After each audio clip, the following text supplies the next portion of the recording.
Alright then, welcome back everybody to Dynamic Racing Leagues here on YouTube. We are here for, of course, the DRL GT Championship here at Dragon Trail in Croatia, the seaside circuit, of course, a classic among previous DRL championships, and once again we are visiting this circuit with possibly the longest time in Gran Turismo Sport, being very early developed from what I recall, so definitely a staple of the game, a fantastic circuit that the drivers love, with a variety of different corners as well. Of course, this is going to be round 6 of the championship, and it is going to be quite a good one, we should hope. Already seeing some decent times being set in this practice session.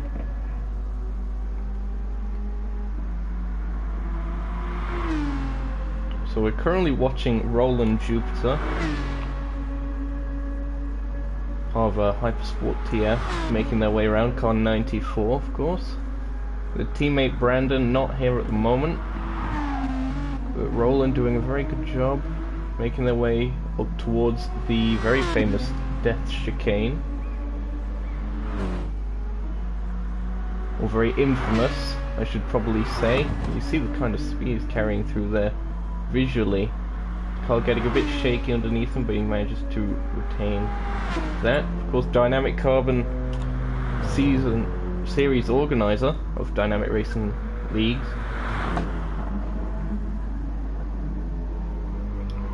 making his way around the final sector, about to set a lap, or go onto one rather. He's currently 2 seconds up the road from pretty much everyone else. That gap seems to have closed down a bit as Roland came across the line there.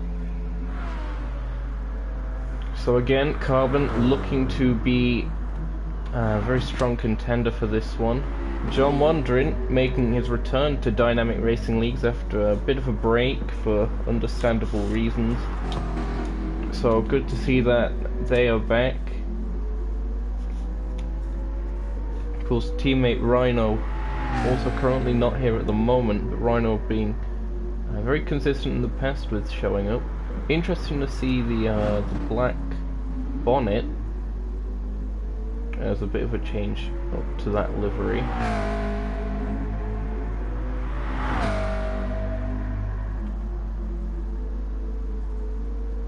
Flashing its lights at the moment. Of course, both of them, Rhino and John Wandering in the chat, already complaining about how the McLaren feels slow and such, so F's in the chat already for that.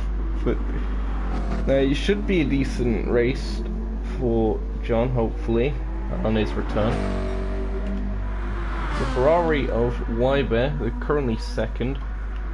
Last time out at Brands Hatch they didn't have that good of a showing. The Ferraris really seemed to struggle for pace there. Perhaps Dragon Trail will be a circuit a bit more suited to the Scuderia Nuke Shoddy. We'll have to wait and see on that. Car 99 making his way through the first sector.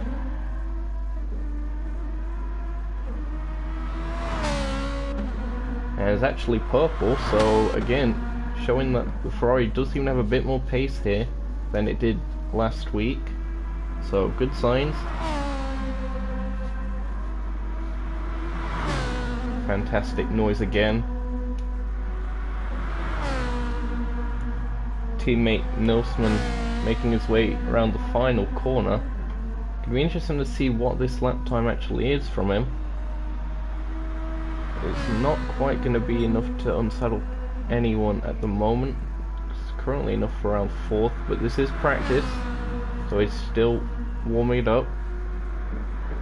But the Ferrari should be a bit more competitive than they were last week, as I'd said.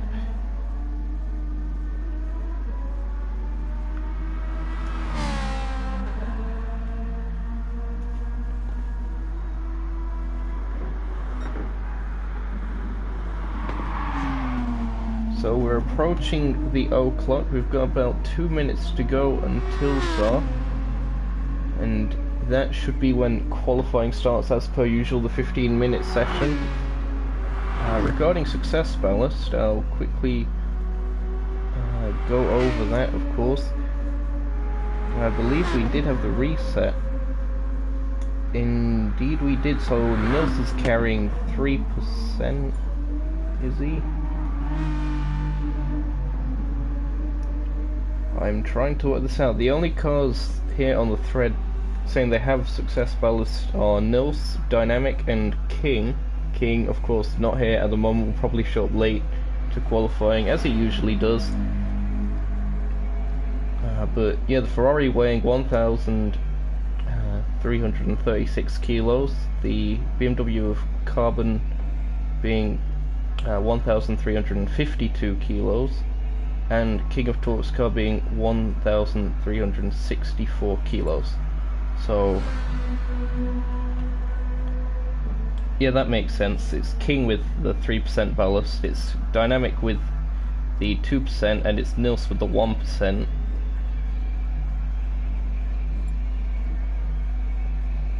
Of course, based on the last round results. So we're about 1 minute away from the start of qualifying.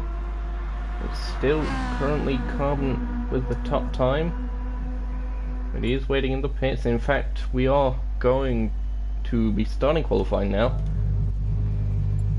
so we temporarily take the cameras into a random field for a second. We are now back, and it is the Ferraris that are getting out of the pit lane first.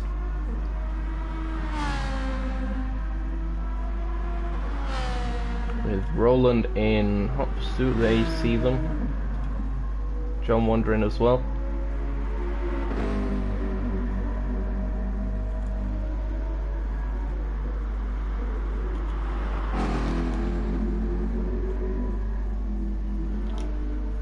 For qualifying, I'm gonna have all of the extra data as well, just for your viewing pleasure. See how fast the cars are going at certain parts of the circuit.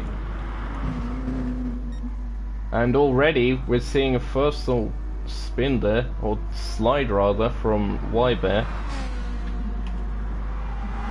So good thing that happened on the outlap as opposed to actual qualifying attempt. They will have lost a bit of time. The tyres look okay.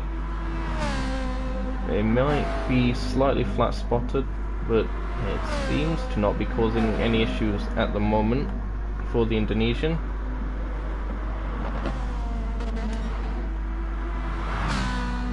And that means that Nils is going to be the car fastest up the road, but he's gone into the barriers on his outlap, and that means he's going to have to immediately just go back to the pits.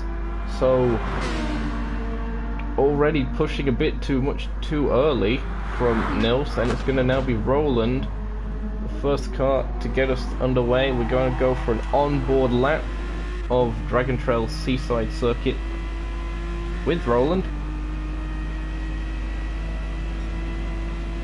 Of course, making your way down the start-finish straight, then this high-speed kink, which you can pretty much take flat out, going into a braking zone of turns 2 and 3, this very open chicane, which is very easy to run wide at. On exit there you see it. Turn 4 and 5, very rhythmic in the amount of curb you have to take and your turning in points. Bit twitchy by Roland there, but managing to keep the car on the track. Then these S's in the middle sector, again another section of the track which is very difficult to find the rhythm for, but once you find it you gain so much pace from it. You know, making his way up onto over the rice and going down to another hairpin, which will take you into the third sector, running a little bit wide, the marbles catching him out. And here, coming up to the infamous death chicane, right past the grandstand, right up to the barriers as well. It really is a case of how fast do you dare to go. And through the tunnel, making his way down towards the second to last corner. Ideally you want a bit of a late apex as you run onto the following straight. There's a slight little kink which takes you up to the start finish line to complete a lap here at Dragon Trail Seaside. It's going to be a 139.6, which is bettered by Wyber. That's a 137.850. What can John Wandering do on his first lap? That's a 144.0. Carbon making his way through the middle sector at the moment.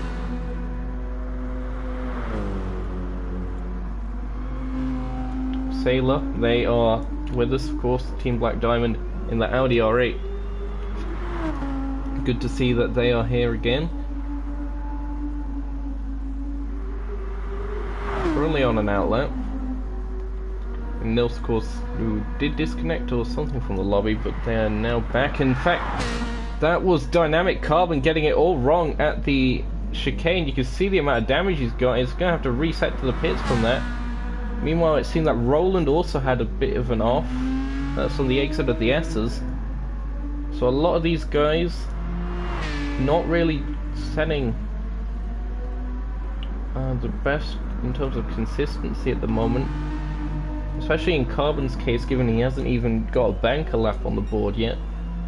Which is very unusual to see from the Irishman.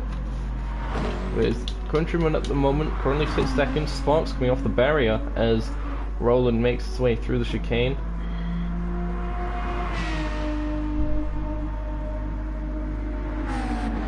Carbon rejoins the circuit. Hopefully won't be blocking anyone on a lap. Coming up through. What is Wybear's new time going to be? It isn't an improvement. Roland's time certainly won't be an improvement due to the off that they had.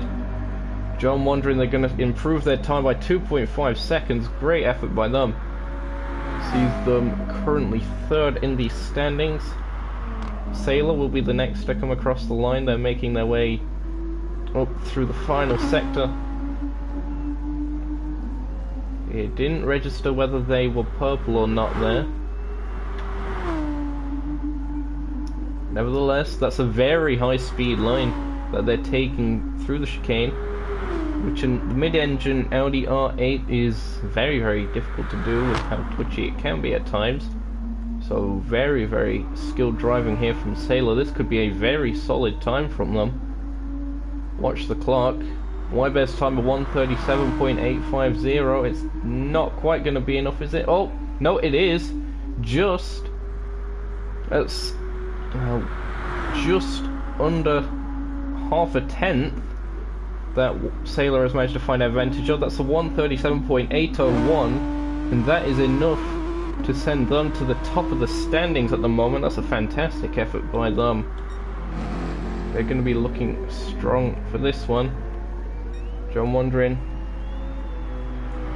They're currently 8 seconds down on this lap. They have picked up damage, so they must have had a bit of an off.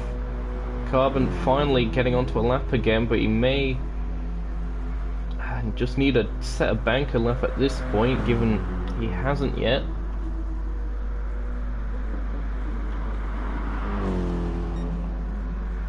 So Wybear couldn't quite improve on that last lap. Nils is purple in Sector 1, so Nils is one to watch at the moment. The top 3 separated by less than 0.2 of a second. That is such a competitive margin there. See Nils chucking the car in, trying to avoid the marbles. Does a decent job of it there. Gonna go on board. He's 3.5 tenths up, going into Sector 2. Oh, the Ferrari, bit of a twitch that could cost him a bit of time as they went over the curb. You see the speed climbing though. Will it be enough to upset Sailor? We're currently 8 minutes down, 7 minutes to go in the session. Nils runs a bit wide. There's yellow flags up ahead, as I believe that's a car exiting the pit lane. Sailor's actually improved their time quite significantly now as they went through. That's a 136.751. From that puts them over a second ahead of Wybear. So Sailor is really finding their rhythm out there at the moment.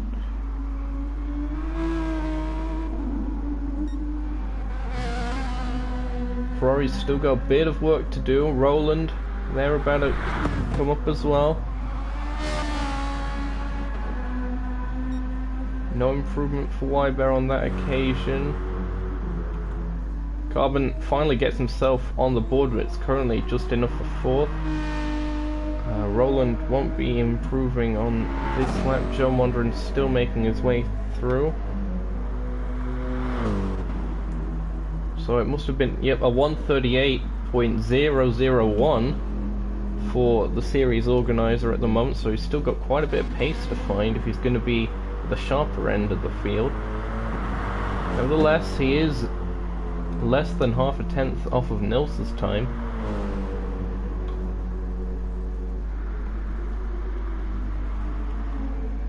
John Wandering about to go onto a lap here, so we'll cut back to Sailor at the moment. Will they be able to improve their time even further?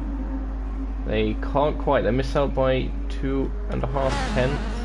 Nils again pushing. They're green in the second sector. Not quite an improvement. I think he was pushing a little bit too much in the final corner there. May have cost them. Dynamic Carbon, they are charging their way up at the moment. Coming up through the final section. Heading up towards the start finish. What's this time going to be? It's going to be an improvement. It is a 137.814. That is enough for second. But still an entire second off of the pace. So Sailor currently in a class of their own, as Wybear seems to change tyres tactically. Roland couldn't quite improve on that occasion. Their time still currently says as 138.3, as there was a bit of an off from someone. I'm not sure who that was. It must have been Sailor, now that I think about it, because there were yellow flags.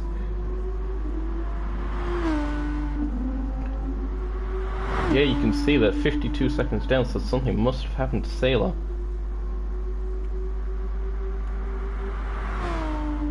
Carbon goes to the pits. I believe that's a complete reset from them, so that's going to cost them a bit of time, as John Wandering goes into the pits for a fresh set of rubber, even though the McLaren tyres don't seem that worn on the diagram.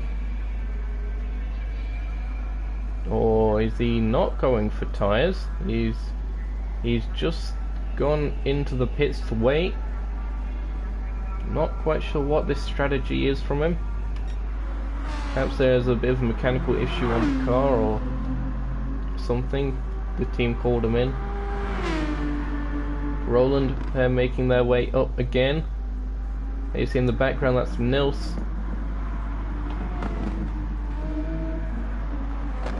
Or it was Wybear, sorry. Sailor comes across the line. Couldn't quite improve, of course. Very close to an improvement from Roland, but no dice.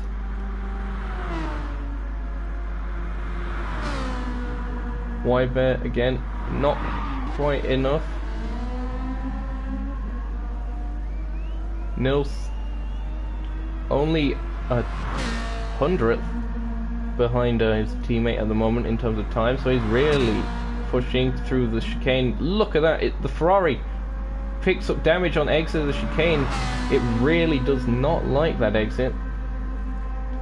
It's going to have to be a lot smoother through there. Of course, you try and your best to push as much as you can, but that might be Nils's qualifying to an end, as he has to come into the pits.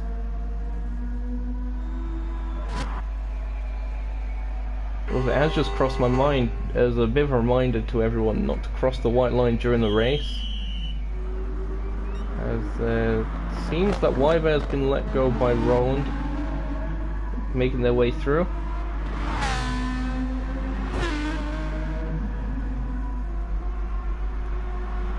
Yellow flags again in the death chicane. Who is it this time? It's Sailor. So Sailor getting it wrong, just trying to further cement their lead. They've picked up damage and now they're limping to the pits. So that's no doubt the end of their session, as we have about a minute and 15 seconds to go on the clock.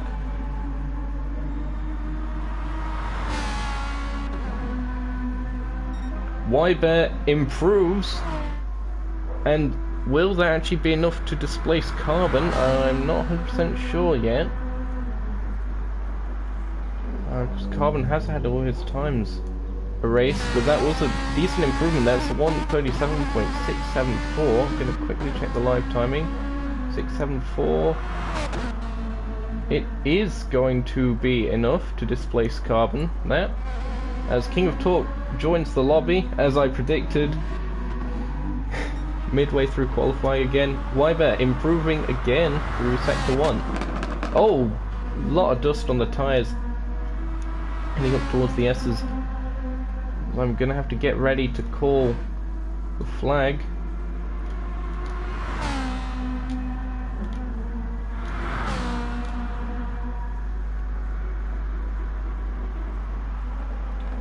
Because making their way around, we've got 5 seconds to go.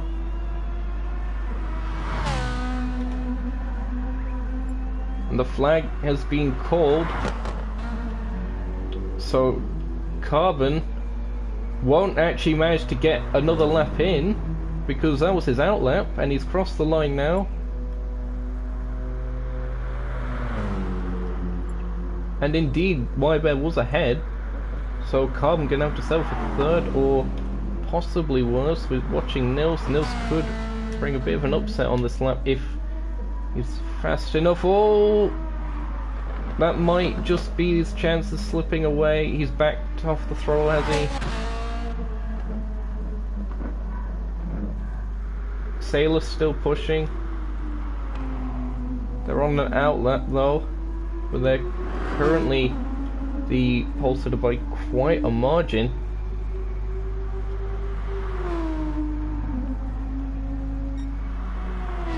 Roland also on an outlap.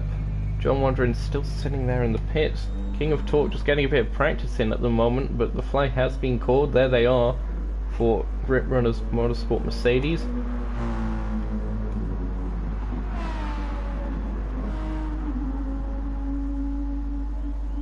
Is there anyone left on a lap? We know that Carbon isn't, because the flag was called. So I don't know why he's still going around.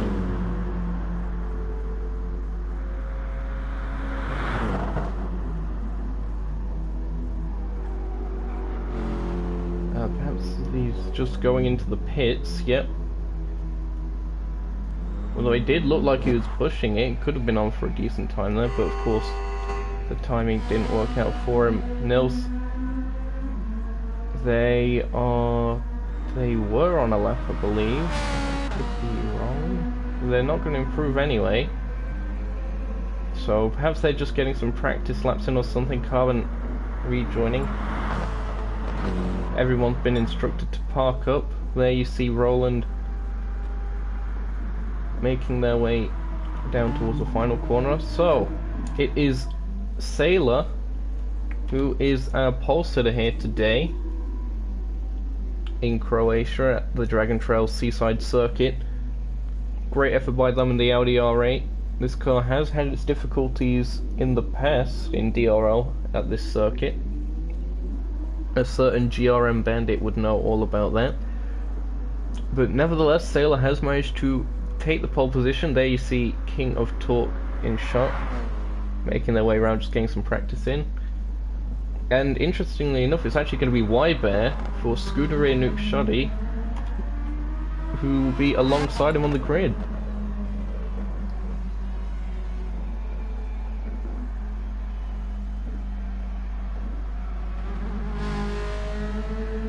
So I believe the cars are just making their way around.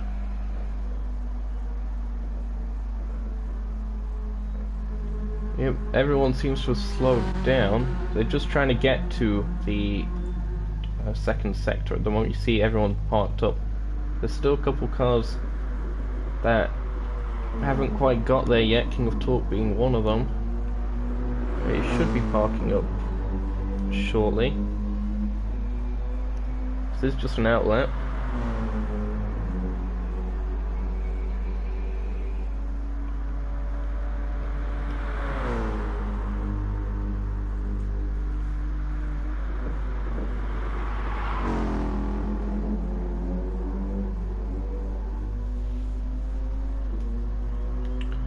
So looking at the timing, here it is, your results of qualifying. The only car getting into the 36ers being Sailor. So fantastic effort by them. Wyber will line up alongside on the front row. Carbon just about edges it over Nilsman for third and fourth respectively. Then it's going to be Roland of Hyper Sport TF, the Aston Martin of course. And then John Wandering and King of Torque making up the back of the grid.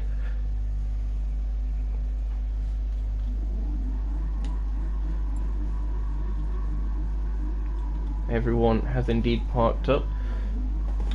This is the break period as per usual, where I shall go over the championship standings as we usually do. So at the moment in the drivers' standings, it is Dynamic Carbon leading with 74 points over Nilsman with 62, who's in second. King of Torque, who missed out on qualifying here today, but will be racing of course, they're in third with 54 points. Ayrton Spenner are on 34 points, and hold on a sec, I think that needs to be changed up on the thread, because Wyber's got more points, so Wyber would technically be fourth with 42 points, then Ayrton Spenner on 34 points in fifth. Tetsu, Kobura and Sailor, only Sailor of those two here today, they are tied at the moment on 30 points apiece for sixth. NS Rhino, they are on 21 points at the moment, they sit in 8th. John Wandering, who's making their return today, currently sits 9th alongside Houdini and Brandon, but Houdini and Brandon both not here today, so John Wandering hoping to cement himself in 9th, maybe even climb a bit further up the leaderboards. The team's championship, Scuderia Nuke Shoddy still lead that with 116 points over Dynamic Esports with 86 points in second. Team Black Diamond Esports, they are on 64 points in third. Grip Runners Motorsport, they are on 34 points and currently sit fourth in the standings. Checkered Flag Motorsports, they are on 30 points in fifth. Foxcatcher Racing on 23 points, they currently sit sixth in the standings. Hyper Racing TF, they are on 12 points and sit seventh in the standings. LK Racing, the team which is now unfortunately no longer with us, they are on 8 points, currently ranked in 8th. And Audi Sport Team RL, they are on 6 points in 9th. Again, just to go over the success ballast with you, we have had the ballast reset at the last round, so only the ballast from that round being carried over, and it is King of Torque with 3%, Dynamic Carbon with 2%, and Nilsman with 1%. Perhaps that is why we didn't quite see Carbon a bit further up the field. Nevertheless, Sailor, very solid job by them. Could be a very good race for them as well. So thanks so far to all of the viewers on the stream that we're having at the moment. Of course, Dynamic Racing League's here for round 6 of the GT Championship, Dragon Trail Seaside. Fantastic day in Croatia, and the racing should be getting started hopefully as soon as possible. I'm just sorting some settings out. There we go. So of course, if you are enjoying the stream so far, enjoyed the qualifying, and are excited for the race that lies ahead with the 7-car grid, be sure to hit the like button, subscribe if new, and hopefully we'll be bringing you some fantastic action. So hello to Brandon in the chat. Good to see that you're tagging along with us as well. Of course, Mr. Series Organizer does help.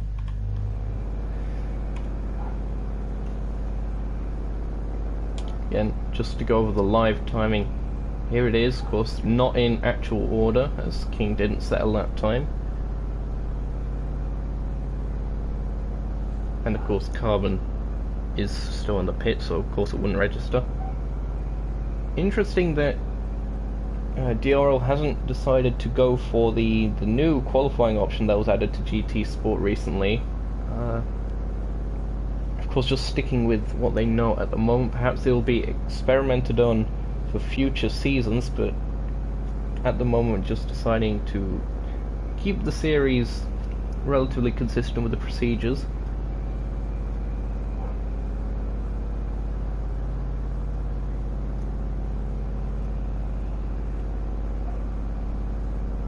Some great banter going on in chat. Brandon is joining us, so it's going to be an 8-car grid. Yes, lads, indeed. That's Brandon Hay. So that's going to be another Aston Martin on the grid for Hypersport TF. There you see their teammate at the moment, Roland Jupiter, with that Niki Lauda tribute helmet.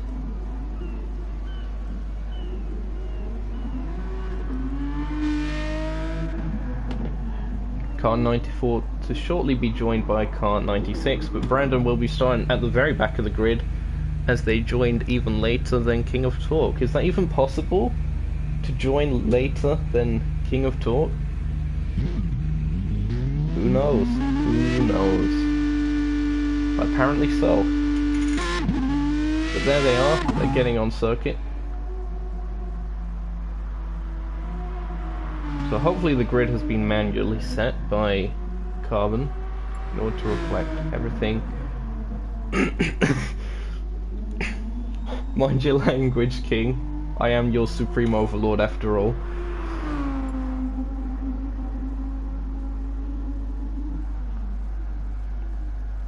Some Slide McGee's being done there by Sailor. 10 out of 10 would slide. Yes, would definitely slide. We're not all here, as in the sense of mentally, Carbon, but we're managing. I'd like to think so anyway. Already at 38 comments, fantastic stuff, and 6 viewers. Doing quite well today, lads. Again, thanks for tuning in. We should be getting the racing started as soon as possible. Key overtaking opportunities, I'd have to say, going into turn 2 and 3, that little chicane complex. Then pretty much the heavy braking zones, such as the hairpin just before the 3rd sector and the one towards the end of the lap as well. I expect the death chicane as well to be a bit of a highlight point, as of course we will probably see a couple accidents as cars start overcooking it into the barrier.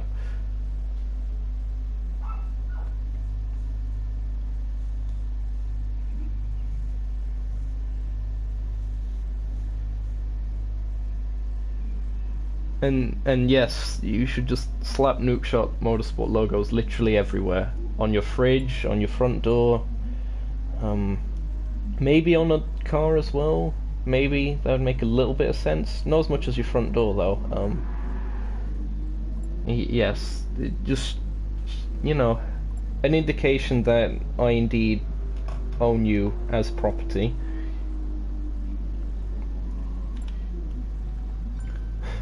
I'm not crazy. Oh, James is here. Do not start the race. We have another joiner. A 9-car grid? What is this? So James of Britannia Racing Simtech Let me just double check to see what car they're actually in. Or is that the race engineer? Actually, I think James might be the new race engineer of Hyper Sport TF, because they are not on the entry list, and indeed Brandon has stated such, so James will be race engineer for that. So a bit of an advantage to both of the Aston Martin lads for that, so fair play. Reminds me of when we used to get Joe the Fire in the booth.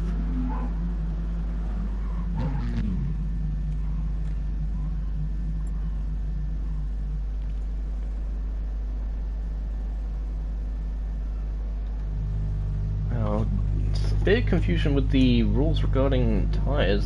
I'll have to double check that. What does it say on the thread?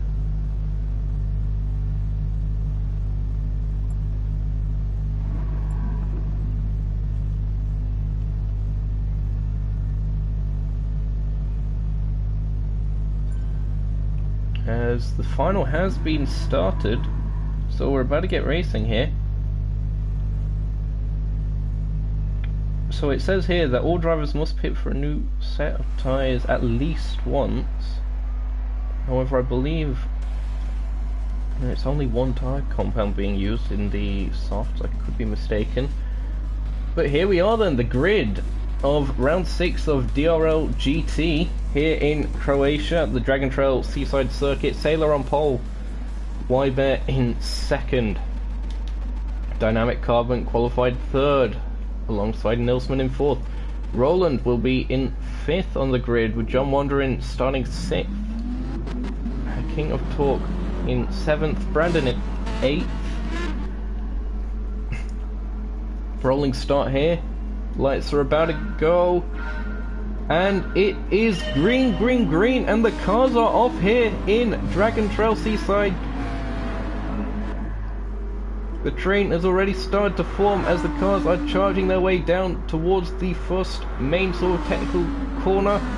Turn 2 and 3. Wyber already starting to gain a bit on the straight.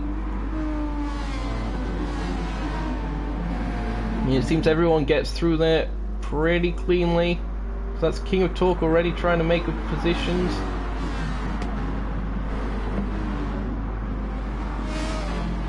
Little bit of contact perhaps between a couple of these guys.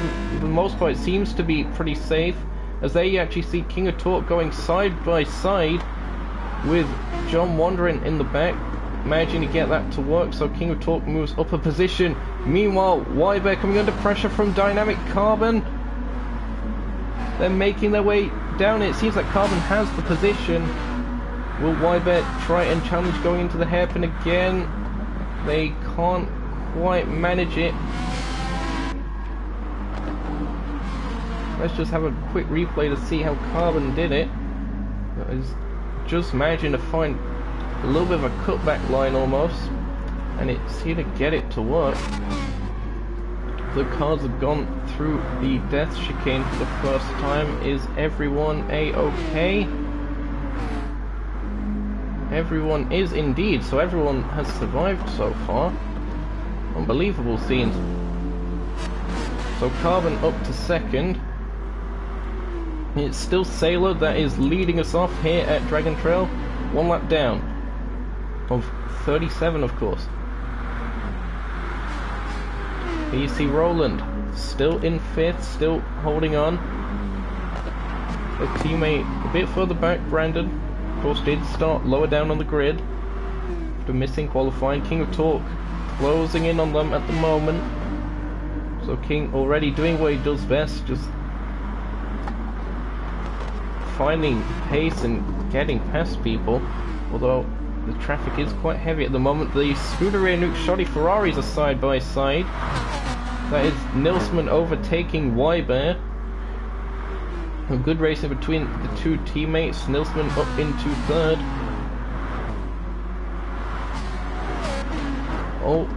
Oh, and that's King running wide into the gravel trap and the exit of the S's. Quick replay of this. This was everyone going through the S's on board with King of Torque now? Was it just carrying too much speed and the dirty air as well, just sending him off into the gravel? Unfortunate to see, as the car's all nils, bit slidey. Oh, again, bit slidey, and is that Y-Bear has picked up damage? They have indeed. How's this happened? So it's going side by side. And there's a bit of contact. Of course, you can't go side by side through there, lads. And Y-Bear suffers the consequences of such and has to go into the pits at this early stage of the race. The only good thing about that silver lining almost is the fact that we'll be out of sequence with the pit stops and won't be scrapping with anyone, but unfortunate to see the contact. I believe that must have been with it was either Roland or Brandon. Brandon's managed to get up to 4th. Meanwhile, Carbon's starting to close in a bit. So some of these replay or like these cinematic cameras are different. That's kind of cool. Here you see Brandon.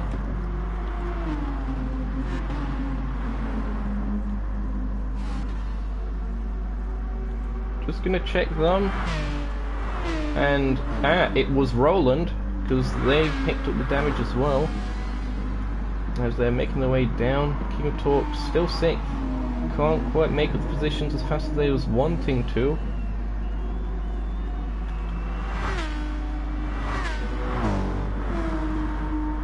Sailor's still going strong at the moment. Carbon in pursuit, Nils in 3rd.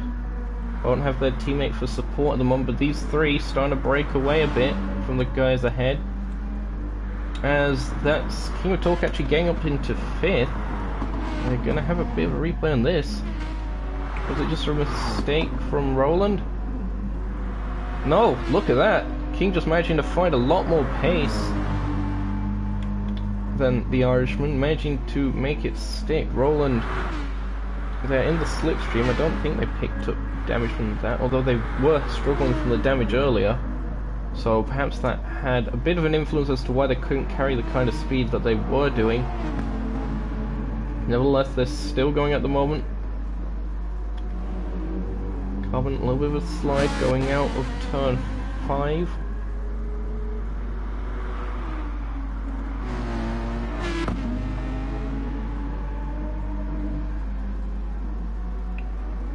You see Y-Bear, they rejoined, they're quite far back at the moment. John Wandering starting to lose touch a little bit, but they're still going.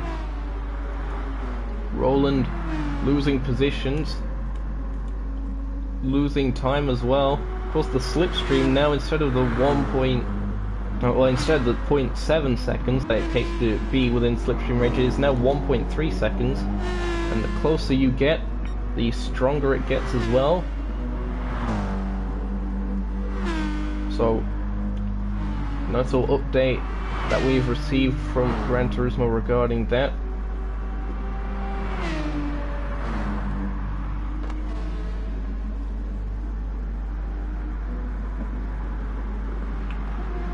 Will Brandon be able to fend off King of Torque? They make their way down the start finish straight. Because the Aston Martin, last season in DRL DTM, replaced the Mercedes. So perhaps a little bit of manufacturer rivalry in that sense. They're making their way down straight. It doesn't look like King of Torque will be able to make a move going into turns 2 and 3. And they're certainly closing up. So we'll use a little bit more of the track width, as that was Roland in the back taking quite a lot of curb. Oh, look at this. King going to try and go around the outside of turn 5. Is he? No, not quite. Brandon does a very good job holding him off. We're going to go on board with King of Torque, making the way through the S's. Oh, and that's Brandon taking way too much speed into the first part, and King going over the curbs too much, unsettling the car, and that's King round. King has gone off. That is a very uncharacteristic mistake from King of Torque. There you see it again, just the car got away from him through the S's and it just did not work out for him. As King of Torque dropped back down to 6th. He's really struggling with the car as well. You can see it sliding about. No damage to him. John Wadrid's starting to catch up. Oh, massive twitching into the wall. No damage again. Looking to escape without anything at the moment. That Mercedes is built like a brick. That car looks so unstable now. It didn't earlier, but it's starting to look very, very pensive as the tyres are perhaps starting to wear in. Not quite sure what he's done to the setup, but can't be good. Carbon charging their way up. Wyber into the pits again. Had they picked up damage? They have indeed. Was that the chicane? I have a feeling it might have been. Nevertheless,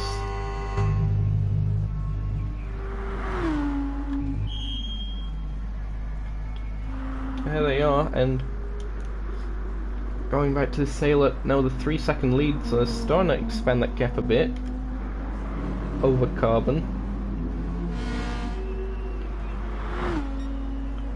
And there you also see Nils on the back, they're charging up. Brandon for the 8 seconds back at the moment, but it's Hypersport TF 4 and 5, and that is a very solid running order for both of those Aston Martins at the moment.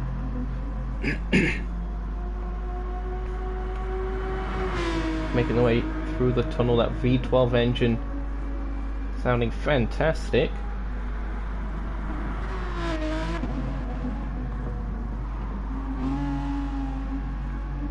A really good effort from Brandon so far in this race to sort of stay out of trouble and manage to claw his way up to 4th. Currently sets his personal best lap of the race so far. It was a 1:38.807.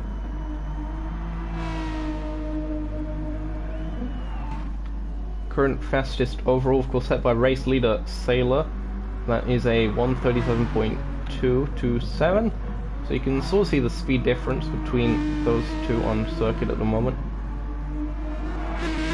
And where the gap is continuing to increase a bit, Brandon again green in sector 1. Considering that they missed qualifying, they did start as far down as they did. That is a really good effort from them.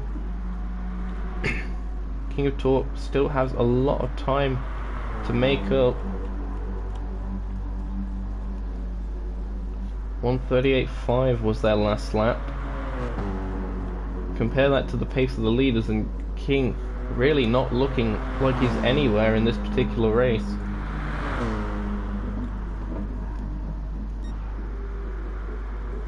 The gap pretty much the same between Carbon and Sailor. Watching Sailor right now as they make their way up towards the start finish line. So 1:38.1.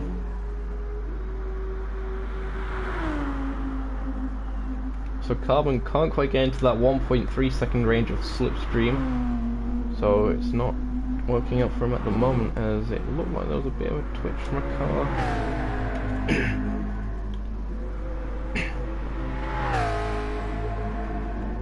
It's just the minimap fooling me. John Wandering doing a good job at the moment. Currently sits 7th. He's kept himself out of trouble.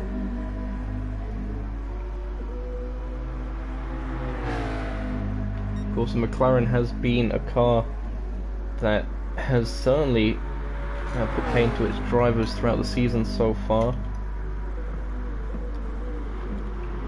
So it's still charging around. Of course, the fan favourite. Always good to see him here. Good amount of use of the exit curve there. That was quite nice of him.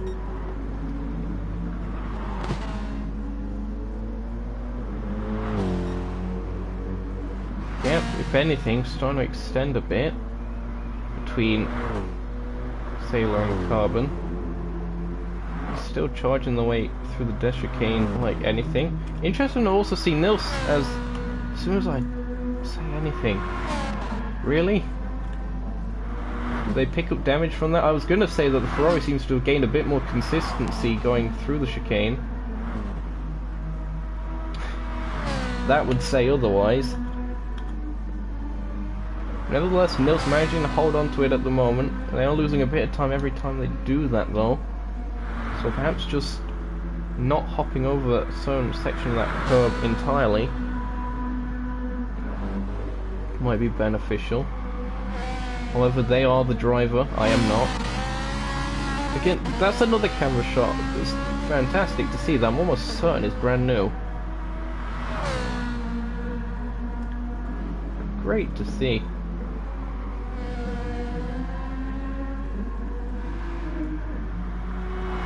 Brandon still charging of him fourth. Tesnika's back from Nils, but still going as we see John Wandering go into the pits. They've picked up damage.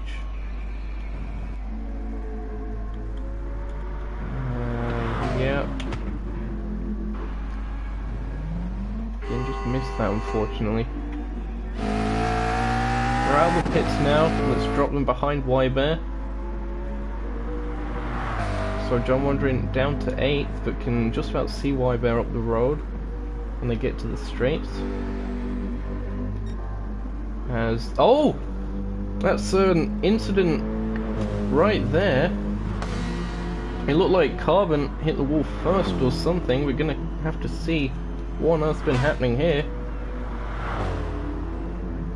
Oh yeah, he turned in far too early, and that's severe engine damage for him. Meanwhile, Nils just about escapes the suspension and rear aero, but still damaged to 2nd and 3rd in this race. And now both of them having to go into the pits.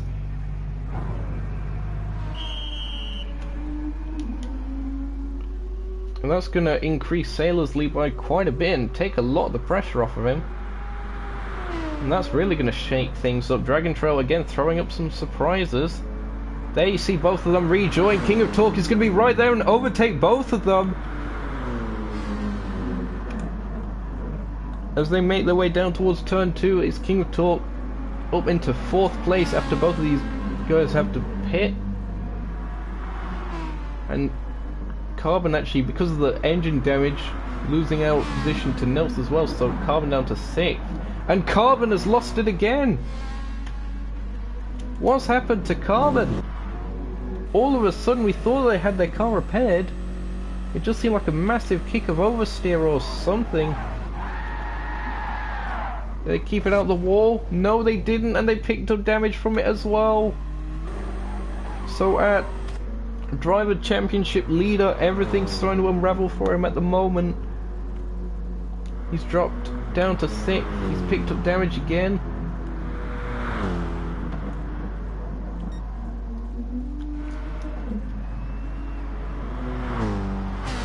King of Torque, I think he's started to gain a bit more consistency, has he?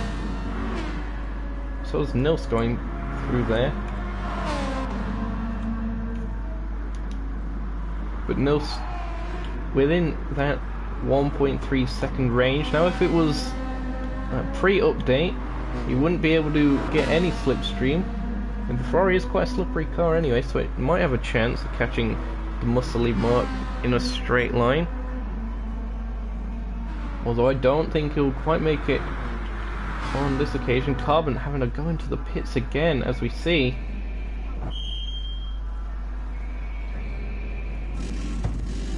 Hello to Groot in the chat. Unfortunately we're not seeing you racing today, but nevertheless thanks for joining us here on the DRL stream of round 6 here at Dragon Trail Croatia. And look at this, King of Torque starting to catch up to the back of Roland Jupiter. That's the purple sector from Nils, so they're charging their way around. So it could be interesting. King of Torque trying to get to the podium positions. There's a mistake from them over the curb, and that could allow Nils to have a real challenge here. Nils is closing the gap. He's going to the outside as King defends the inside. Coming up to the hairpin, it looks like King brakes just late enough. Will Nils be able to get a bit of a cutback? Not quite. King covers him off, and you can't really go side by side through the death chicane, as we did see earlier. The incident with Weiber and Roland. So Nils wisely backing out of it.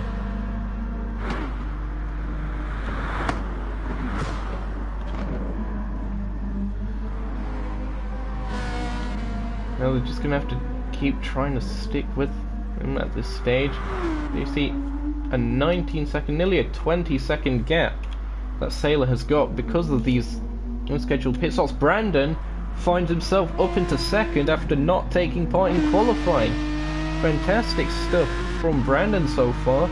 Again, just keeping himself out of trouble is really paid off for him, and now he finds himself on the second step of the podium. So a lot of race to go though. Teammate Roland currently third. So a Hypersport TF 2 and 3 at the moment. That's fantastic here. They managed to keep those positions for the team championship. Really boost team morale as well. Still charging through. Nils perhaps carrying a little bit too much speed through part of it. They're closing up again. Here we are on board with Nils. He's just putting himself in King's mirrors, trying to unsettle him. King not unsettled whatsoever. Hits his braking marker. Sticks with it. Now it's important that you actually have enough space to the car ahead going into the death chicane, because when they get to the certain point where the cars might decide to slow down, you do need to have the space in order to have the confidence to push. Meanwhile, John Wandering has gone into the pits again.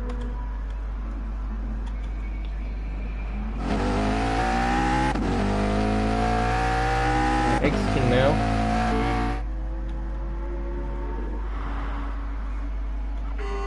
It was damage again. It looked like the entirety of the left, or the right side of the car, sorry.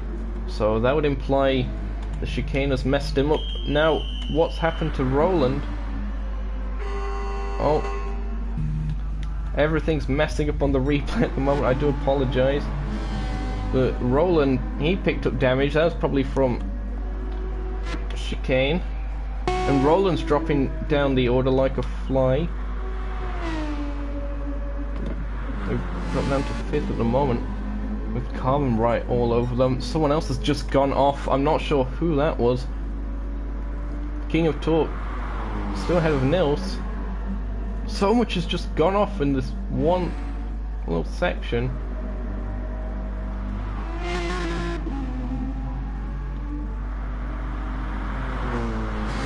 Let's see if I can keep track of this. It looks like Nils is going to have to stick behind again at the moment.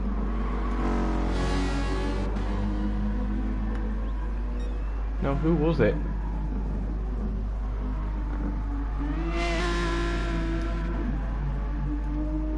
Was it Brandon?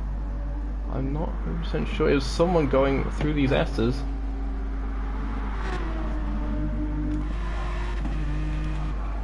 It was John Wandering, based on that. So John just having a bit of an up bounce, just getting out of the way of people again. We have seen him do that in the past.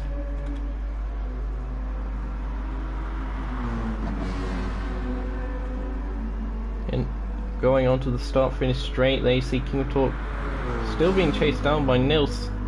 Can't shake him. Nils looking to the inside, brakes early. King carries a fair bit more speed through there. Nils perhaps setting himself up for a better apex.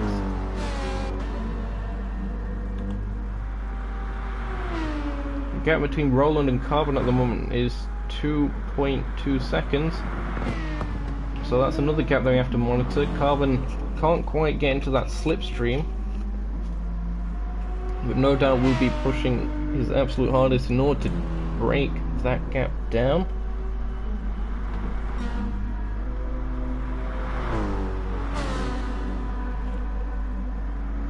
Again, over the rise they go, up towards first proper hairpin. Heading up towards the sector 3 and the death chicane again. Bit of spacing required.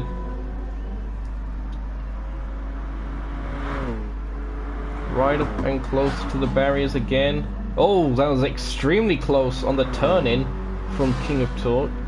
Putting it right to the limits there. If anything, it looks like the gap between them and Brandon has started to increase a bit as these two start battling. Brandon into the pits. This is probably a scheduled stop. It is. This is the first proper scheduled stop of the race. Brandon not picked up damage. They're pitting quite early if they are doing a one stop. Nevertheless, they're going for it.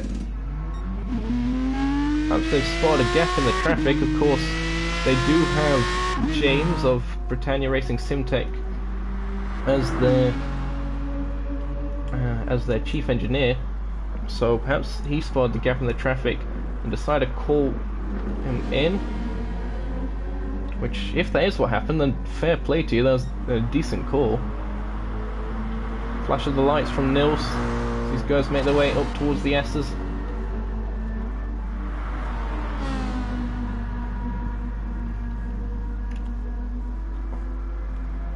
Nils charging his way through. Oh, kicking up the dust on the inside curb. The bright green machine will certainly be difficult for King to miss in his mirrors. They're making their way up to the chicane again. As there's another bit of close action that's going on at the moment. I'm not sure what that was. As that's King actually just clipping the outside. That's going to ruin his momentum. He might have picked up damage from that as well. Nils managing to go around the outside of him. King going to try dive it back down the inside. They didn't pick up damage. And King just about takes the position back. But Nils is so close that he's going to certainly have another run at it. It's Ferrari power versus Mercedes power. Not in F1 cars this time. Nils has the inside for the King and just about managed to slot ahead. King's going for the dive back. Over the curb, just about manages to get it stopped. So King just about manages to hang on by the skin of his teeth to that position.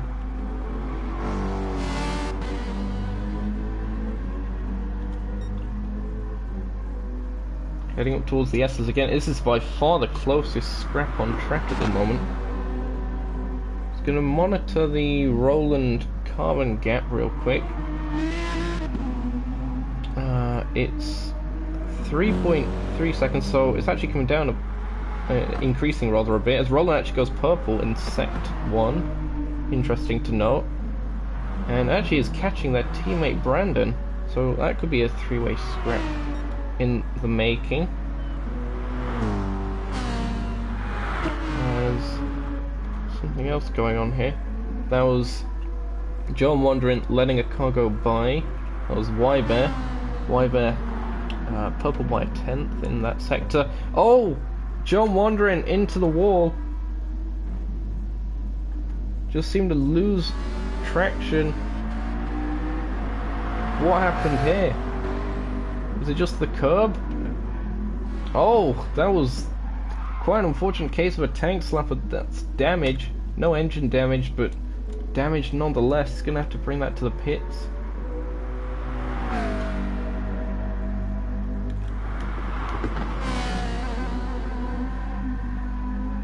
Nils again can't quite find his way through on that Brit Runners Motorsport Mercedes. All of this is just playing into the hands of Sailor, who's around 31 seconds up the road from these guys.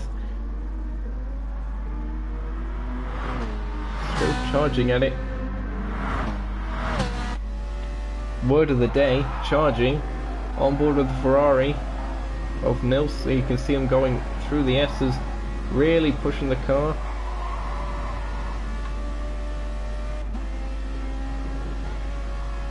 Again, certain sections of the track will favour the front engine Mercedes, others will favour the Ferrari, look how much the Ferrari manages to close up under braking as John Wardering goes into the pits to repair that damage.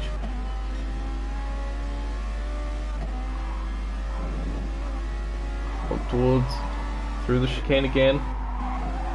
This is where the Ferrari has been a bit iffy. Nils manages to control it well, not lose too much time, and still sticking in that slipstream.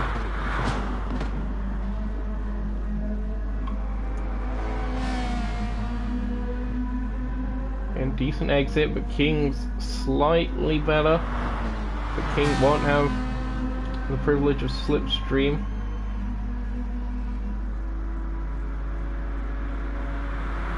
And again, Nils really closing up in that slipstream in the slippery Ferrari.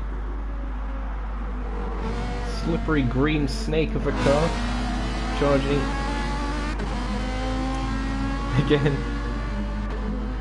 You can just see about 2/10 between them at the moment.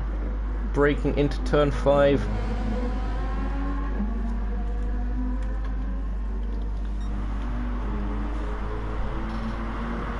King will certainly be feeling a lot of pressure from this.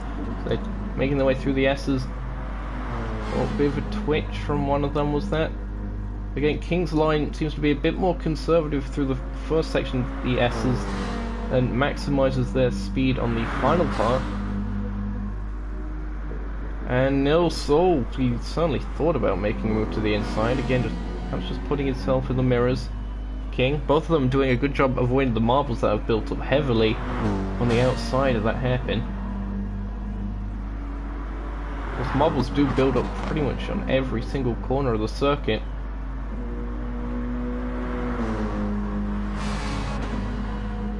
So impressive to see that these guys are still managing to stick with it. The gap between Nils and Brandon, 12 seconds. That might start coming down as these guys keep scrapping. Fastest lap of the race still Sailor with a 1:37.227. As we have passed the half race distance, as Nils making a move again or just getting close. Not completely desperate at this stage of the race. But it's certainly a fantastic scrap to watch between these two.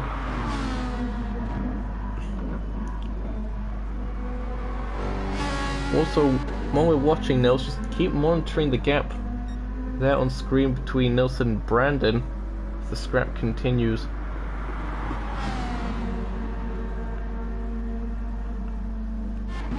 Brandon actually being caught quite significantly by their teammate Roland. So that's another battle to keep track of.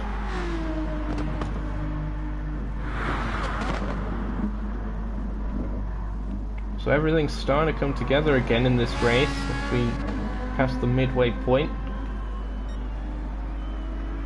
Still Sailor way out in front.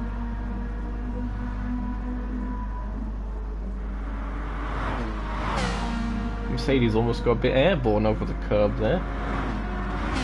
Exciting stuff. Again, Nils just needs to get close enough out of this last corner to have a run.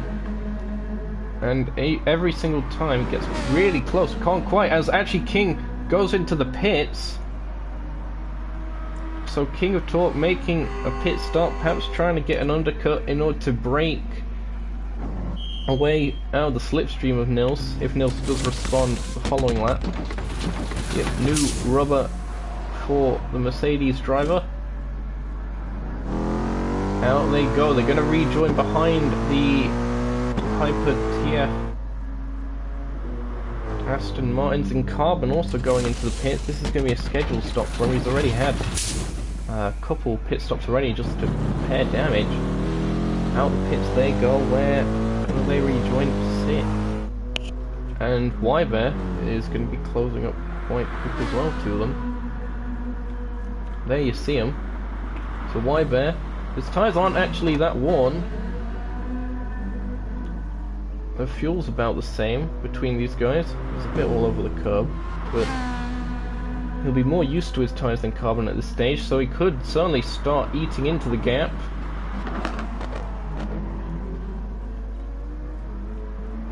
Sailor, our race leader, has just gone into the pits. So the bright yellow crew awaiting the very not bright yellow car. No doubt he'll be able to get out ahead of everyone. As he actually did pick up damage at some point, but he managed to run with it. Interesting to note. Now, Nils, he's choosing to stay out at the moment. Perhaps just holding out on his pit strategy a bit longer. They'll have fresher tyres towards the end of the race, although his pace only 5/10 slower than his personal best. Was that last lap? It was a 1:38.250. It was an outlap of a 1:40 from King. King's starting to close down that gap as they're approaching Roland.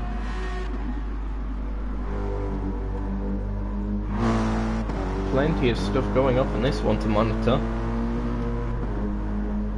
King charging up with a bit of traffic actually, and perhaps that's why Nils is deciding to stay out, so he can avoid getting caught up in the traffic of Brandon and Roland. Although King is just says personal best sector 1. Interesting to see Nils coming through towards the final sector. He's gone fastest of all. He is fastest of all on that lap in Sector 2. So Nils really hasn't lost any pace whatsoever, so staying out is proving to be a bit of an advantage for him, as there's a bit of a kerfuffle going on further back, it seems. These guys are starting to come together. Almost look like Roland picked up damage from a bit of a twitch. But yep, these guys continue to thunder around. Nils still staying out. Now this could really come back to bite King if Nils is setting purple sectors and King gets stuck in this traffic. Admittedly, we'll have slipstream going down the straight, as that is John Wadry just pulling up to the side of the track towards the pit lane, just staying out of everyone's way. Again, very sporting of him. It doesn't look like King might be able to be close enough on the straight. That's really going to hold him up if he couldn't have got the move done on the straight. And it's not like Roland is going to be an easy person to pass either. It is for position after all, but he's not going to make it easy for him. Aston Martin doing a very good job keeping itself wide, and of course he does have his teammate for backup as well. So also combined with their race engineer, it's 3 versus 1 for King at the moment in the psychological warfare. So King just about manages to find a gap. I don't know how they managed to do that, but King manages, although Roland sticks it back up the inside. There's contact between the two. Was there any damage picked up? Not from Roland, not from King.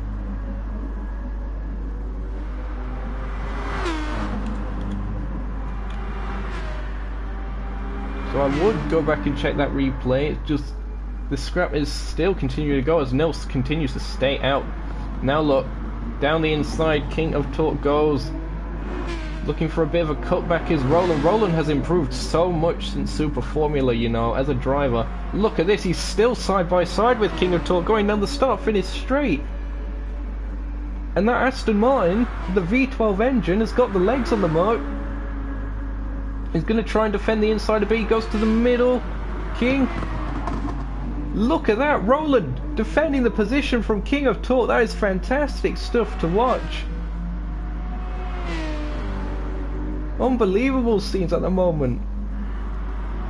Has DRL found a new superior Irishman? We'll have to see. Currently Carbon down in 6th after being plagued from mechanical damage in the chicane.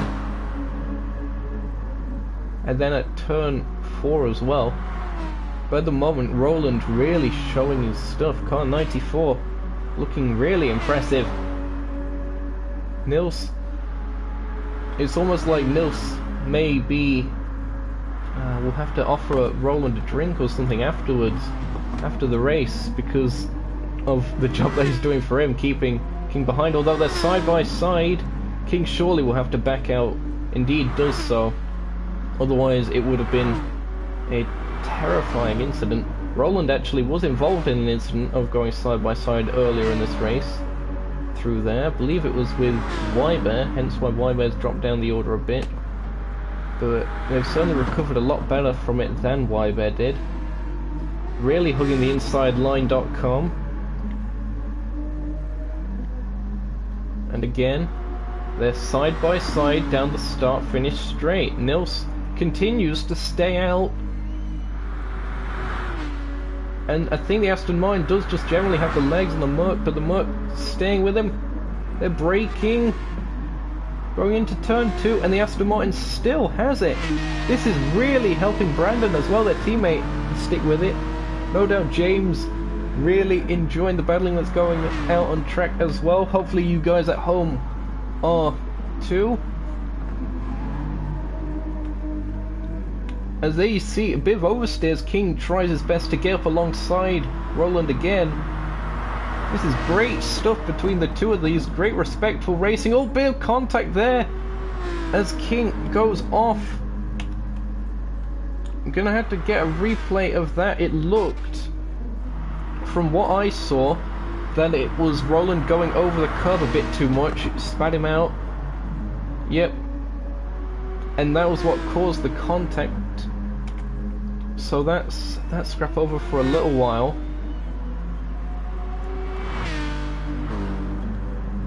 Did King pick up damage from that? No, he didn't. And this is going to be annoying for him because he can't use that fresh rubber that he's got either. He's really losing so much time. Meanwhile, Nils still yet to stop.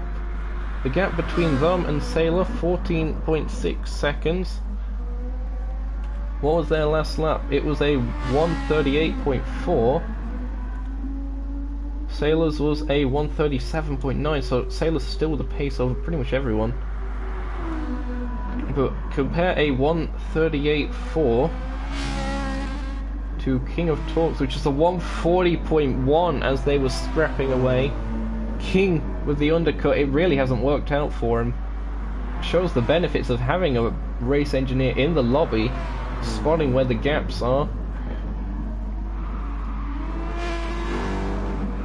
Although in Nils's case, he doesn't have anyone at the moment unless Joe the Fire is in his ear, but he isn't in the lobby. There's John wandering into the pits. It's a very battered and bruised car. It's picked up damage. The mechanics aren't really rushing to repair it, are they? So I think that's just John wandering parked up for the race, which is unfortunate to see. I'm not sure whether you have to complete a certain percentage of distance if you are to get points. Nevertheless, John wandering has come to a stop on circuit. That is unfortunate to see. The gap continuing to increase. Brandon still going for it. There you see their teammate Roland behind. So Hypersport TF have really come into their own here at Dragon Trail Seaside.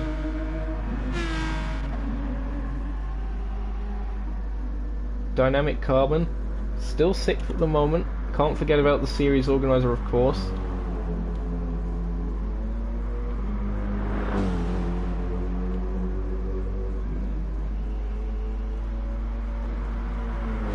I do not know if you are at a minimum lap count, as King of Torque goes into the pits. Again? What on earth? They picked up extreme damage and must have missed that. That is King of Torque's chances dead and buried. They've dropped down to 7th, even behind Wybear at this point.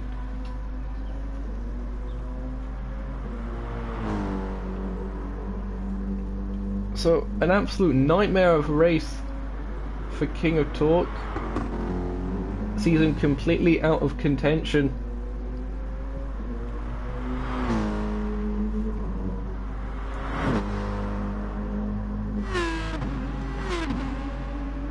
It looked like there was probably an incident that he had by himself, considering that Roland did manage to gap him a fair bit.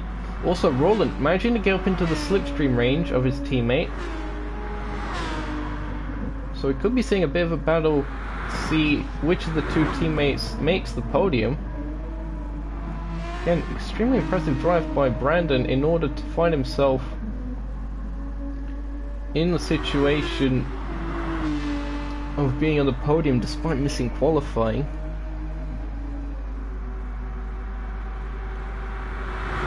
And John, I respect that reasoning, to be fair. You will probably have to get a bit of a setup from someone, as there was someone sliding around a bit. I'm not sure who it was. It was Nils. What on earth was Nils doing then? It looked like the same place that Carbon lost it earlier on. Oh dear, Nils. The gravel doing a fantastic job slowing him down. Hey, very lucky to escape damage. Is it just me, or do those tyres look surprisingly fresh-ish on that Ferrari? I don't think he's made a pit stop yet. There's another off. What's gone off here, lads? Was that dynamic carbon? Surely not. Who on earth?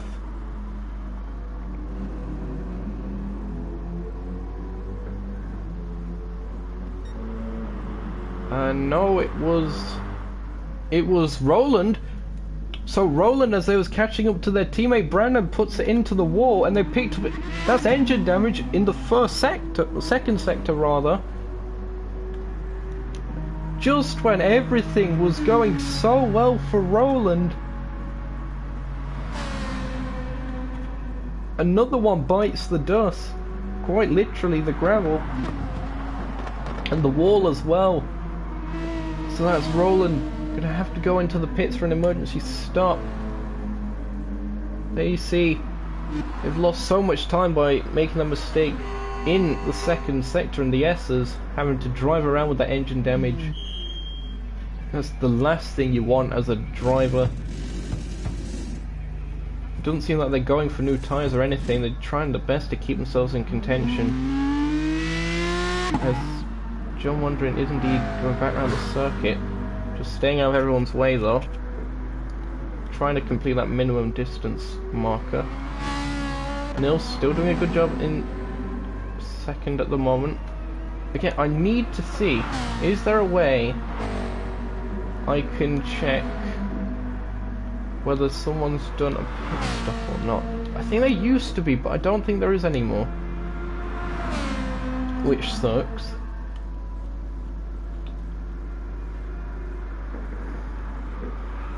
But I'm almost certain I haven't seen Nils make a pit stop, unless they made one at the same time as someone like Brandon.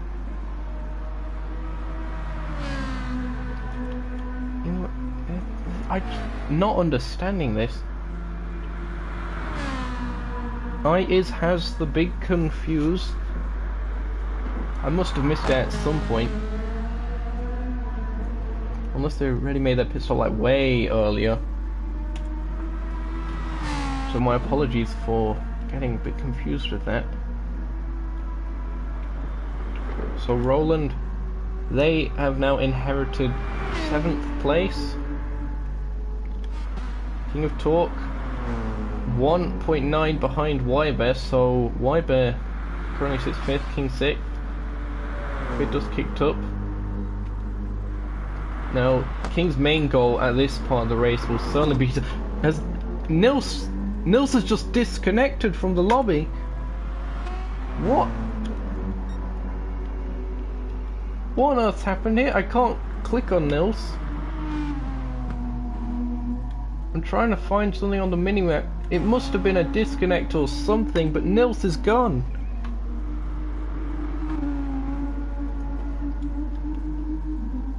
What unfortunate luck for Nils if that is the case, as Brandon has gone wide. Everything's happening at the moment. Has Brandon picked up damage? No. Somehow they've avoided that. Let's just see what happened here to Brandon. So much going on all at once. I'm so sorry if I can't catch it all. Brandon, so lucky to avoid picking up anything there.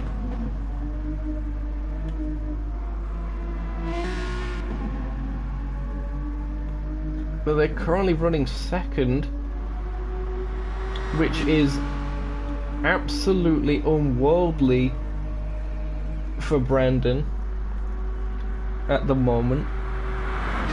Great stuff to see. Indeed, Nilsson chat. That's F worthy right there. I'm putting an F in chat there, not just because you're my driver, but because that's just cruel.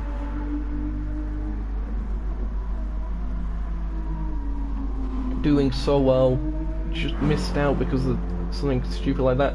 Because of that, Carbon's actually found himself back on the podium. So I was talking about Battle of the Two Irishmen, how Roland was doing well. In the end, it seems that Carbon has come good yet again. Should we ever have doubted? Dropped down, way down the order after pitting, after repairing damage, and then going into the barrier again, having to make another pit stop. He's still managed to find his way onto the podium. No idea how he does it, and he is perhaps closing down on Brandon a bit. Difficult to tell. This is just what Dragon Trail throws up sometimes. Completely random, completely unexpected races where literally nothing is decided until the final corner, pretty much. And even then, I mean, look at this, King struggling again through the chicane. How's his tyre wear? It's alright at the moment. Actually, I want to do a quick comparison between him and Y-Bear up ahead. Y-Bear, very worn tyres at the moment. They also used a fair bit more fuel. The Y-Bear might be cutting it close for fuel. Gap coming down between those two. 1.6 seconds it currently is. The Ferrari seems to have the edge on the straights.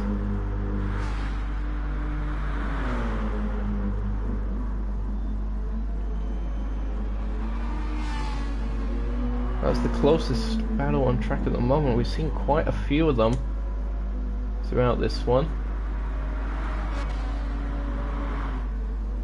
You see Carbon going through the S's, just staying more consistent than he was earlier on. It certainly paid off for him, just keeping himself calm, getting on with the job.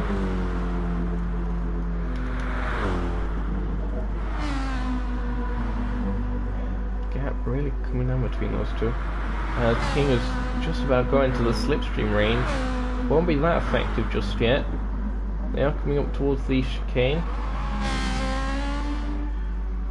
Roland, meanwhile, running 16 seconds off the pace. What could have been if it wasn't picking up engine damage in Sector 2?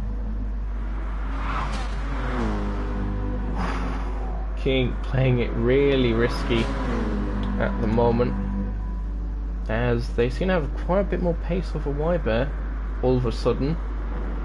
The gap did come down. Did Y-Bear pick up damage perhaps? No. Oh, look at this, going around the outside on exit. It's going to be a drag race between the Merc and the Ferrari. Y-Bear goes to the inside wall. Ferrari we've seen. Between these two, probably the shape of it as well. A bit more focus for straight line speed with the BOP combined as well. Y-Bear managing to hold on to fourth at the moment. This one could go down to the flag. King looking down the inside again. Is he gonna have to back off? Oh! Really, really close stuff again. Roland into the pits. What's happened with Roland? They can't quite cut to that at the moment because they're still side by side. Look at this, dust kicked up by King's car. It's gonna put dirt on the tyres. Y-Bear's outbroke themselves. Keith's gonna try and go around the outside. All just trying to find the rhythm and the cutback. Y-Bear will have the inside, going up towards this following corner of Willie. Roland rejoins the circuit in 6th. White Bears left the door open, have they? King's got down the inside. Heading up towards the death chicane. King wisely backing out of that. Although they did have the insideline.com for everything DRL. Oh, massive slide from Bear. That's going to kill all momentum for the Indonesian. Oh, onion barges as well as King moves a bit close to the inside line. Still side by side they go, and the Ferrari just about managing to get out ahead again. Side by side they go. Bit of a Schumi squeeze, bit of a Rosberg squeeze, bit of contact again between the two of them. It was more of a Rosberg squeeze, to be fair. King didn't completely put Weiber in the wall. Yellow flags up ahead. What's that? That is John Wandering's car stranded. So John Wandering had an incident there. I would again go to a replay of that, but King's going down the inside of turn 5. These two surprisingly evenly matched at the moment in terms of pace. Look at this. Dust being kicked up by the Ferrari. Perhaps trying to obscure the vision of King. Going into the apex, they're still side by side. It looks like King just about has it on this occasion. But the Ferrari in the slipstream, it should be so strong. Look at this. Is he going to try and go back down the inside? Is he? He is, because King got on the marbles and couldn't quite turn the car in when he wanted. He's going to have to back out again. Is he? No, he's going to try the side by side. Whew. And breathe. And breathe.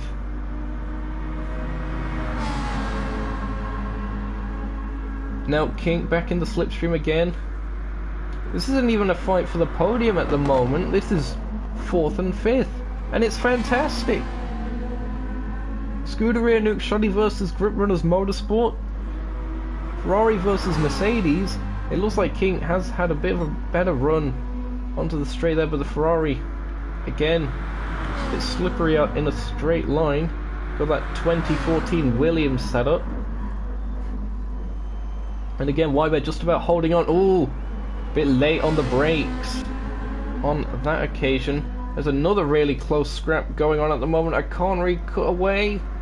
King down the inside. No, not quite. Where is the other scrap? Where is it?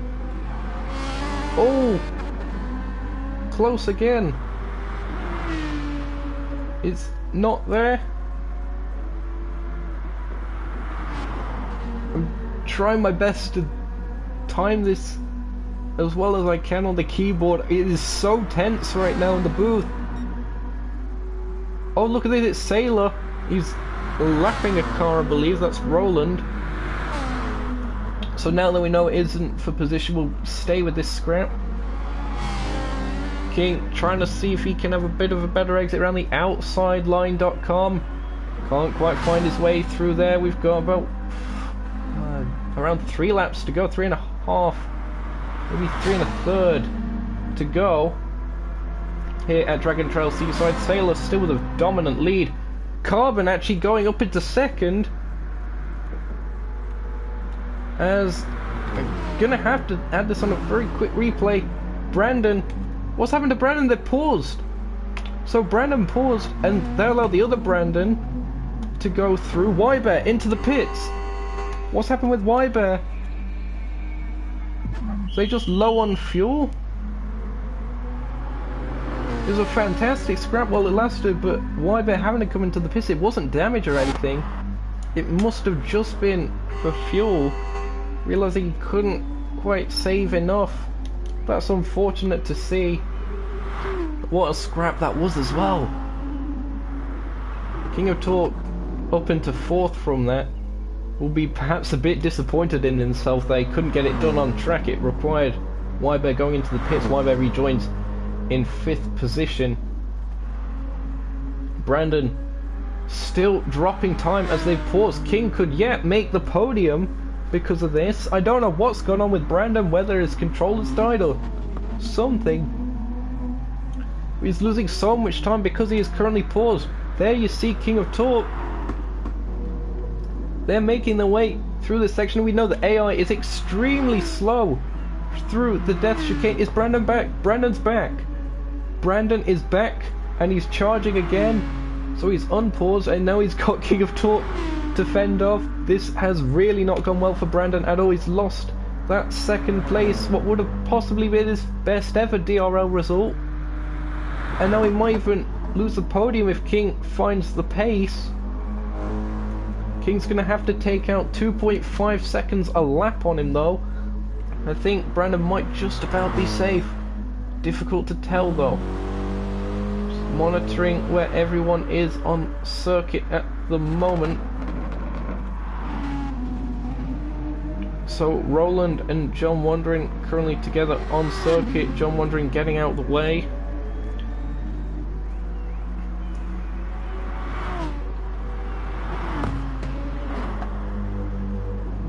Carbon up into second place. What looked like an absolutely miserable race for him has turned into a fantastic result, it has to be said. Brandon, the gap is coming down between them and King at quite a rate, 7/10 around, well, 6/10 as it starts to go up again. The Aston strong on the straights. The Mercedes, in general, surprisingly enough, unlike real life, not as strong on the straights as some of the other cars around. Real life GT3 racing, it is known for being a bit of a straight line monster. As King, while pushing, runs wide over the curb, they're going to lose so much time. That's pretty much all the time that they gained on the lap that they was on. Gone, back up to 5 seconds. King has pushed too hard in the closing stages here. They're running out of fuel as well. The annoying thing is they can literally see Brandon up the road and see that podium position, but I don't quite think it's going to be enough. They do think they have enough fuel to get round the circuit. Meanwhile, Wyber, there you can see they did have to pit for extra fuel and also new tyres. But if King does run out of fuel, which is certainly a possibility, then that could potentially be curtains to King even being 4th at this stage. But it has to also be commended that Sailor has had an absolutely flawless race here today. Tidgney would be proud of this one in the Audi R8 as well. Goes through the death chicane for the final time. Just 2 corners to go for the Norwegian and he claims victory. It was a fantastic lap time that saw him take pole position, and it's a 31-second lead that sees Sailor 3101 take victory here at Dragon Trail Seaside. Congratulations to them. John Wandering comes across the line to take 7th as well, finishing the race distance. Congratulations to them on making it to the end. Dynamic Carbon had literally everything happened to him in this race, and he has somehow managed to pull off yet another podium result. This is probably why he is at the top of the standings, just managing to bounce back from these things. It is Dynamic Carbon that takes 2nd place here at Dragon Trail International Raceway, and it is Brandon Haig who has managed to fend off everyone behind him to take 3rd. Fantastic result for them. King of Torque couldn't quite make the podium on this occasion, was struggling earlier on, was charging in the latter stages, couldn't quite get it to work. They have to settle for 4th. Wyber about to come up across the line for Scuderia Nuke Shoddy. What could have been for those two, especially with Nils running 2nd for such a long time of the race. Wyber comes home in 5th, pretty much just after the collision with Roland a bit earlier on, sort of unsettled his rhythm. It could have been a really solid result for Wyber, but 5th, still a very, very good result for the team that is, I believe, still leading the team's championship, and it's going to be Roland in 6th, who will be the last to come across the line. So vital points on the board But of course it is Sailor 3101 who is taking the victory here today in such impressive fashion. That really was quite a race.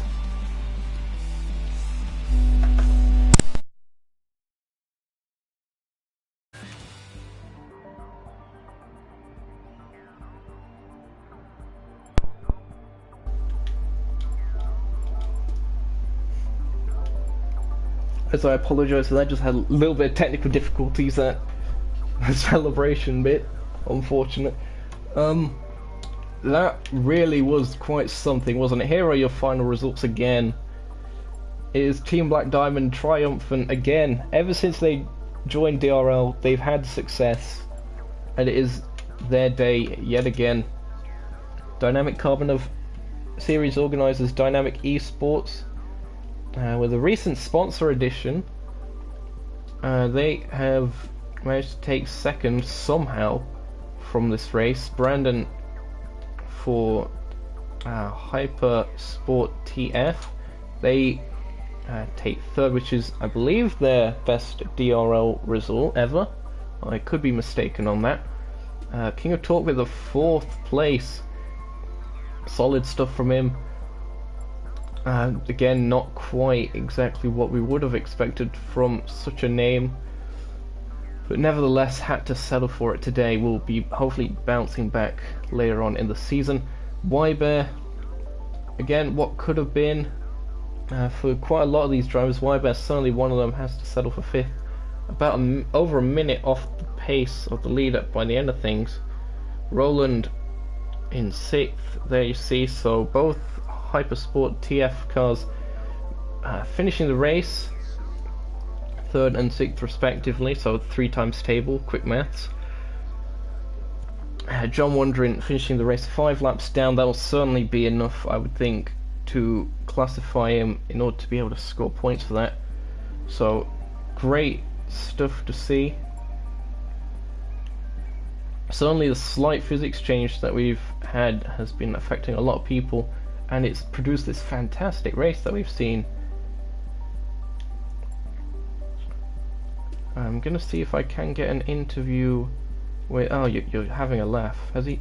He hasn't left already, has he? The Sailor already left the oh, my life. Why do I do this? Sailor's left the lobby, so... 2nd place was Dynamic Carbon, who had an eventful race.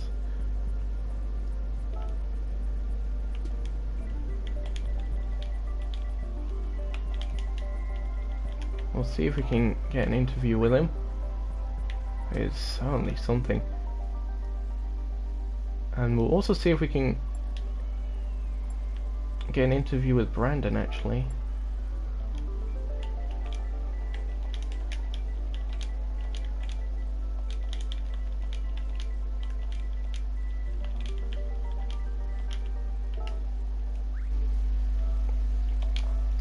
We'll be setting up the interview room shortly. Again, if you've enjoyed the fantastic action we've seen, be sure to leave a like on the stream. It's been fantastic one to watch, fantastic to commentate on as well.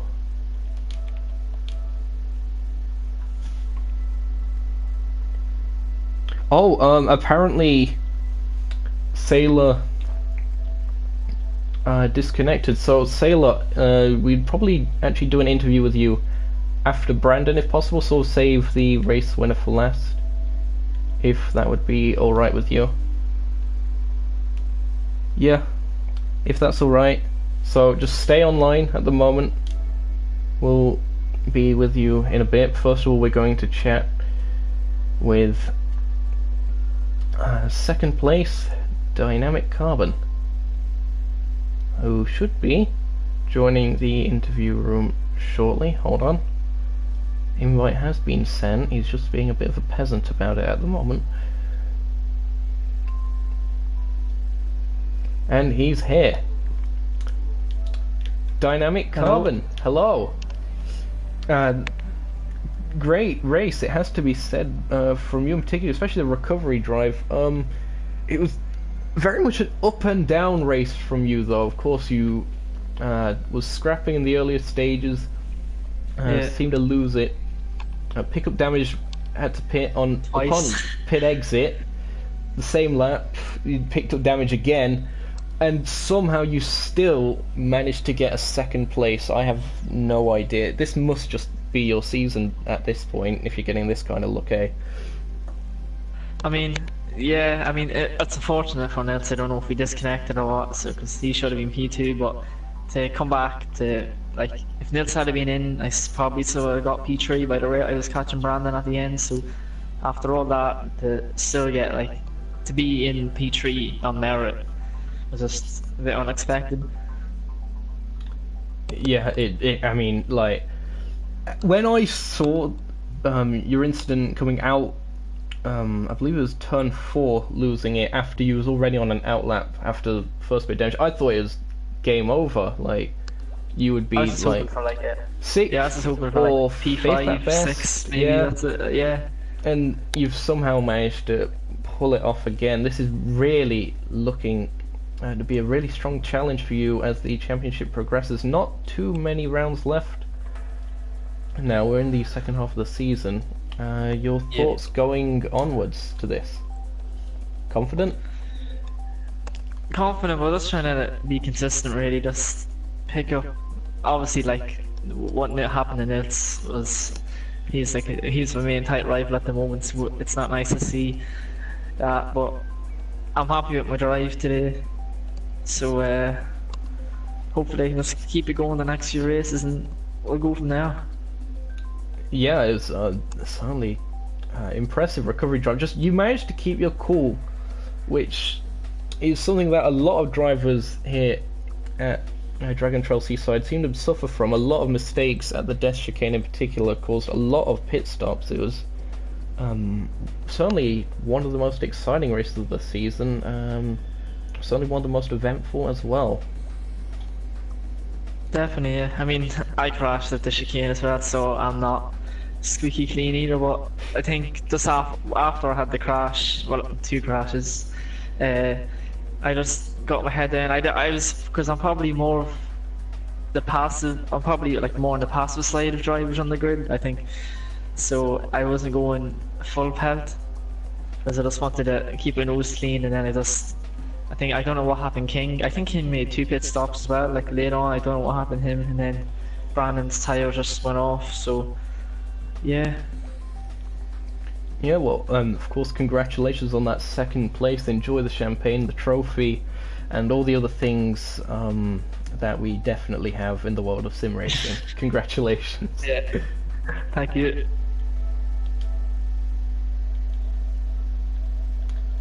Alright, that was series organizer and, of course, driver for Dynamic Esports, Dynamic Carbon. There, so on to the next interviewee, Brandon Haig. Of course, Hyper Sport TF. Again, really confusing all the different names and stuff. Brandon, we have you here. Back in the commentary booth. I've managed to get you back. Yes, at last. I'm not lonely. Congratulations on that 3rd place. It was a fantastic drive from you. Am I right in saying it's your best ever result in Dynamic Racing Leagues? Yeah, I think it would be. If you count out the Red Bull Ring and Super Formula Race 2, which I got penalised for. Yeah, it is my best result. Yeah, I suppose it wouldn't count if you got a penalty, but yeah, I would certainly say that you've improved a lot since Super Formula as a driver. Your teammate as well, Roland. Also, of course, you did have race engineer James with you, latest member of the team from Britannia Racing Simtech, previous, of course. Having that 3-person combo, I assume you had a team radio and such. So, how did that actually help you throughout the race to get this kind of result? Well, James was really helpful, relaying information to us about the other cars on the track. such fuel levels, tyre wear, damage, stuff like that. When I think, I can't remember who it was, I know Carbon had a crash, a few other people at the death chicane. As soon as it happened, James was on it, he told us about it. So it gave us a bit more motivation to push harder. We had a bit of heartbreak at the end when Joey could have been 3rd and 4th, but Josh dropped a tyre into the gravel, our BS's. But yeah, it definitely helped us having a team radio there. Yeah, again, with your teammate, it could have been by far Hyper Racing's strongest result pretty much ever in the world of sim racing, as far as I know. I, again, could be mistaken. Of course, that mistake. How is Roland coping with having that potential result taken away from him in such a cruel manner? Well, it would definitely a lot of frustration when it first happened, but it's motorsport, it happens. But yeah, it definitely frustrating for both of us. But you know, like I said, it's motorsport, it happens sometimes. Yeah, of course. Again, one thing I just like to actually say is, you know, big up to your teammate in particular, Roland, for that, because he was managing to keep reigning champion from DRL DTM, King of Talk, who we know has quite a bit of pace on him.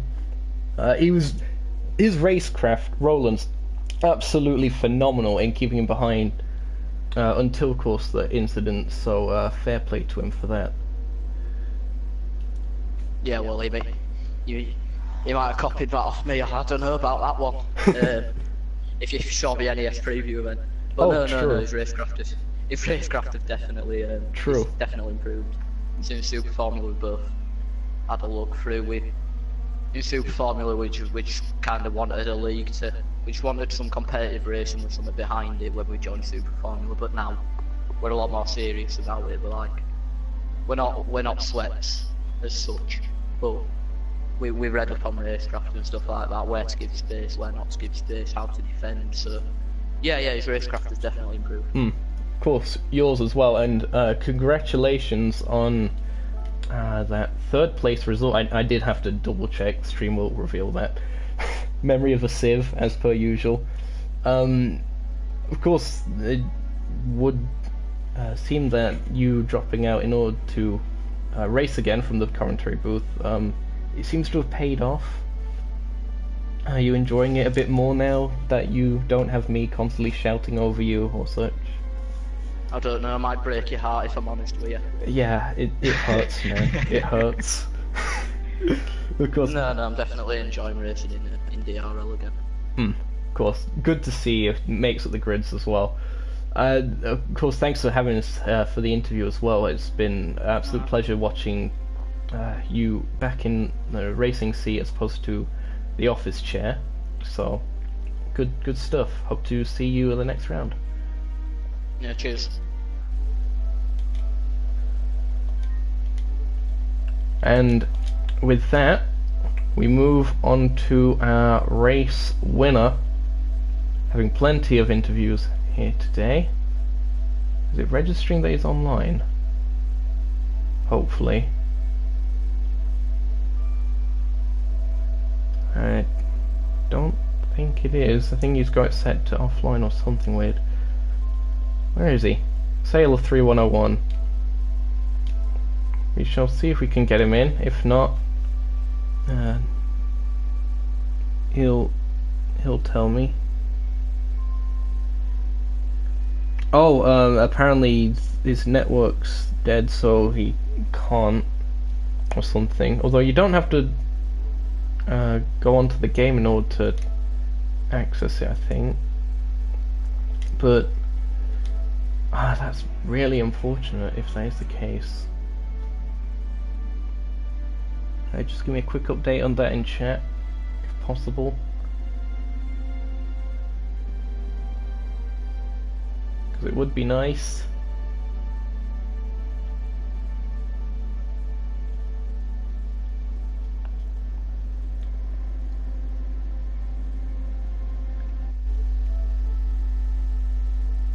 don't think it's gonna happen, unfortunately.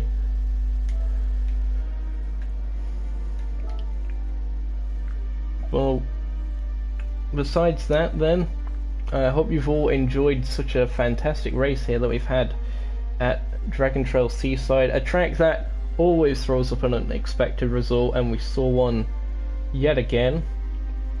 Plenty of action. Hope you've all enjoyed. Again, be sure to leave a like and subscribe if you haven't already. Next round that we are going to, next location will be round 7, where we are going to be at, drumroll please, we don't know yet because it says on the calendar Silverstone, but of course that was just going off a rumour, so we don't know where we're going to be at next week. That's going to have to be up for Dynamic Carbon to work out, so mystery track incoming on the calendar. Ooh, scary. We're going to have to see that. If you are wondering what this mystery track is going to be sure to, of course, stay tuned next week, same time, same place, hopefully, if we don't have any technical issues, where we will be back once again. Until then, this has been Dynamic Racing Leagues here on YouTube, not the radio show limited network of channels. I have been your commentator, Zokyo, and from all of us here at Dynamic Racing Leagues, it is farewell. See you next time, folks.